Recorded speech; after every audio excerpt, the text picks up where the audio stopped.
So our today's topic is bacteriophage. When we break this word, we get two words. One is bacterio and the other is phage. So bacterio word refers to bacteria and phage means to eat. So when you put it together, a bacteriophage is literally a bacteria eater. Something that eats a bacteria or snacks on bacteria. Or you can say a virus that infects bacteria is a bacteriophage.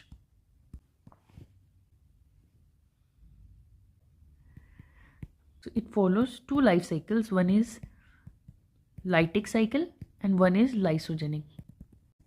Okay, so चाहे वो lytic cycle हो चाहे वो lysogenic cycle हो, एक चीज़ जो दोनों में कॉमन है वो क्या है?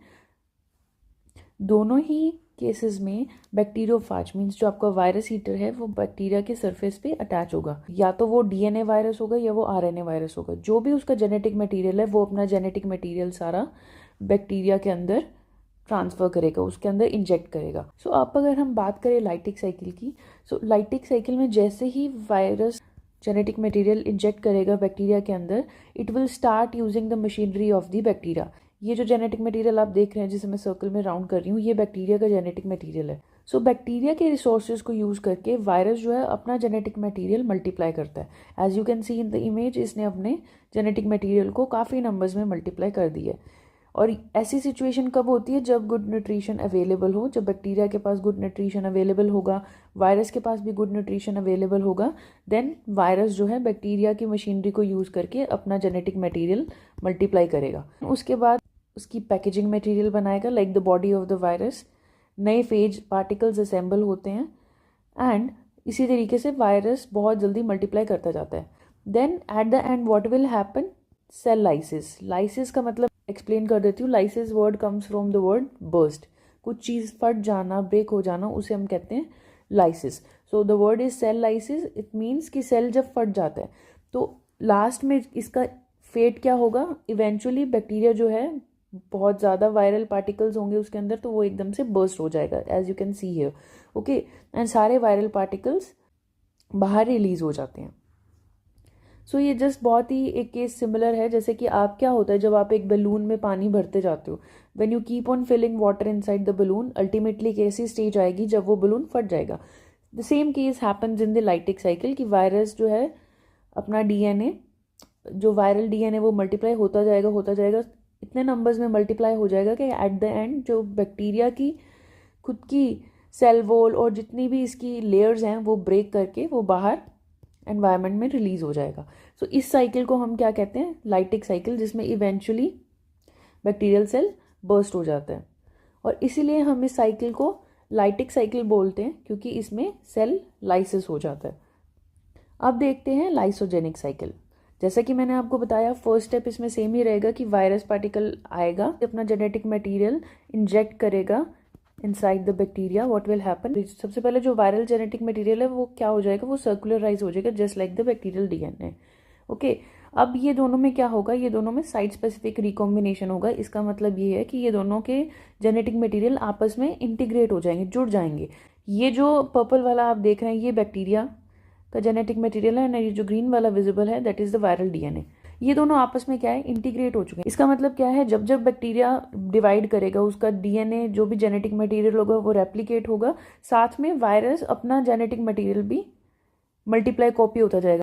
सो अगर मैं आपको प्रोफाज की डेफिनेशन बताऊं, जो भी आपका बैक्टीरियोफाज का जीनोम है, बैक्टीरियोफाज जीनोम, बैक्टीरियोफाज, या फिर आप कह सकते हैं जो भी आपका वायरल जीनोम है वो इनएक्टिव स्टेट में हो, इनएक्टिव, या फिर उसे बोल सकते हैं डोरमेंट स्टेज में, डोरमेंट स्टेट में रह रहा हो बैक्टीरिया में. If I put it in simple words, prophage क्या है? बेसिकली वायरल डीएनए है. ओके, वायरल डीएनए या वायरल जीनोम है जो पार्ट बन जाता है बैक्टीरियल डीएनए का और उसके अंदर इनएक्टिव फॉर्म में रहता है. सो बेसिकली बैक्टीरिया के अंदर जो वायरल डीएनए चुप करके बैठा है उसे हम प्रोफाज कहते हैं. ओके अब बैक्टीरिया जब भी डिवाइड होगा, as I have already told you, DNA replicate होगा तो वायरल डीएनए भी साथ में रेप्लिकेट होगा, इसे हम लाइसोजेनी कहते हैं। सो जैसे ही किसी भी तरह की एनवायरमेंटल स्ट्रेस कंडीशन आती है, तब आपने जो ये प्रोफाज देखा था, for example this is your bacteria, और ये इसके अंदर बैक्टीरियल डीएनए, आपका रहा वायरल डीएनए। तो जैसी कोई स्ट्रेसफुल कंडीशन आएगी, ये वायरस जो है अपना जेनेटिक मटेरियल, ये वायरल जेनेटिक मटेरियल जो है इससे सेपरेट हो जाएगा। अब ये सेपरेट एंटिटीज़ हैं एंड ये अगेन मल्टीप्लाई करेगा बहुत सारे नंबर्स में एंड इवेंचुअली जो है अगेन सेल बर्स्ट हो जाएगा, ठीक है, सेल लाइसिस हो जाएगा। इसका मतलब ये है कि कभी भी किसी भी तरह का एनवायरमेंटल स्ट्रेस आ जाता है, तब जो लाइसोजेनिक साइकिल है, जो भी लाइसोजेनिक साइकिल है वो कन्वर्ट हो जाता है लाइटिक साइकिल में। नाउ जिन केसेस में ऐसे बैक्टीरियाज जैसे कि bacteriophage lambda and P1 bacteriophage, इस तरह के जो भी बैक्टीरियोफाजेज होते हैं जिसमें लाइटिक साइकिल भी पॉसिबल है और लाइसोजेनिक, दोनों साइकिल्स पॉसिबल है, ऐसे बैक्टीरियाज को हम बोलते हैं टेम्परेट फाजेस। लेकिन मैं आपको एक चीज़ और बता दूं, ये प्रोफाज जो है वो हर बैक्टीरियोफाज में बनना पॉसिबल नहीं है। जैसे कि अगर मैं आपको बताऊं, ये जो आपका P1 बैक्टीरियोफाज है, इसमें जो आपका वायरस का डीएनए है वो प्रेजेंट है as an autonomous plasmid at low copy number inside E coli. इसका मतलब है कि बहुत सारी नंबर्स, बहुत सारी कॉपीज की फॉर्म में ये प्रेजेंट होता है, इंस्टेड ऑफ फॉर्मिंग अ प्रोफाज, जैसे कि आपने देखा यहाँ पर बैक्टीरियाफाज लैम्डा में इसी तरीके का प्रोफाज बनता है, लेकिन P1 बैक्टीरियोफाज में तो उसमें ये थोड़ा सा एक्सेप्शन है कि लाइसोजेनिक साइकिल इसका किस तरीके से होता है, वायरस जो है सर्कुलराइज हो जाता है बट ये प्रेजेंट होते हैं in low copy numbers. So this was all about lysogenic cycle, जहाँ वायरस चुपचाप होस्ट के अंदर बैठा रहता है और इमीडिएटली उसको डिस्ट्रॉय नहीं करता, बल्कि उसके जैसे जैसे bacteria for example this is one bacteria, जैसे जैसे ये बैक्टीरिया जो है मल्टीप्लाई करेगा, साथ में वायरस का डीएनए भी मल्टीप्लाई होता रहेगा। So that's it for today guys. Lytic cycle violent होता है और लाइसोजेनिक साइलेंट होता है। So signing off for today, see you in the next topic. If you want me to simplify any CSIR Net topic, do comment below and don't forget to follow CSIR Net Simplified for your easy concepts.